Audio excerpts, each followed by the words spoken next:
일상 회복, 이른바 위드 코로나로 이제 대면 소비가 많이 늘어날 거란 전망이 나오고 있는데요. 코로나19 사태 이후 급성장하고 있는 배달 앱이나 온라인몰 같은 비대면 업계는 어떤 영향을 받을지 권남기 기자가 살펴봤습니다. 거리에 빈 상가가 즐비합니다. 거리두기의 여파가 여전한 건데 그래도 일상 회복을 맞아 조금씩이나마 기대감이 감돕니다.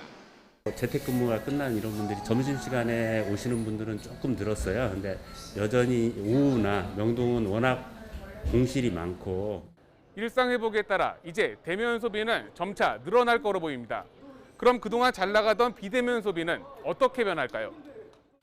코로나 사태 이후 대면 소비는 지난해 서울에서만 9조 원 정도 줄었지만 반대로 온라인 시장은 급성장하며 지난해 1월 이후 거래액이 4조 원 가까이 늘었습니다. 일상 회복 이유는 어떨지 우선 배달 앱이나 인터넷몰 등의 비대면 업계 얘기를 들어보니 소비자들이 이미 편리한 경험을 한 만큼 성장세에 큰 영향은 없을 거로 보고 있었습니다.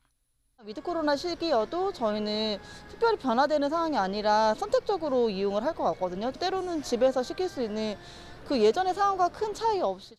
지난해 서울시민 대상 조사를 봐도 열의 8은 코로나 종식 뒤에도 비대면 소비를 계속하겠다고 답했습니다.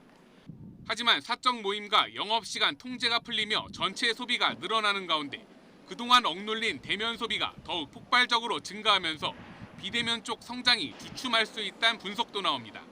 대면 소비 위축에 따른 소비 구성의 변화에 기인하였던 것으로 판단됩니다. 따라서 대면 소비의 회복세가 빨라질수록 비대면 소비의 성장세는 둔화될 가능성이 높습니다.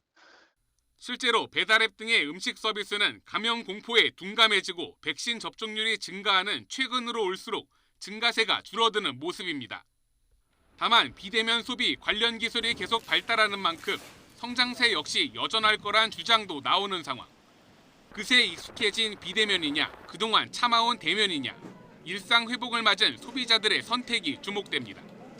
YTN 권남기입니다.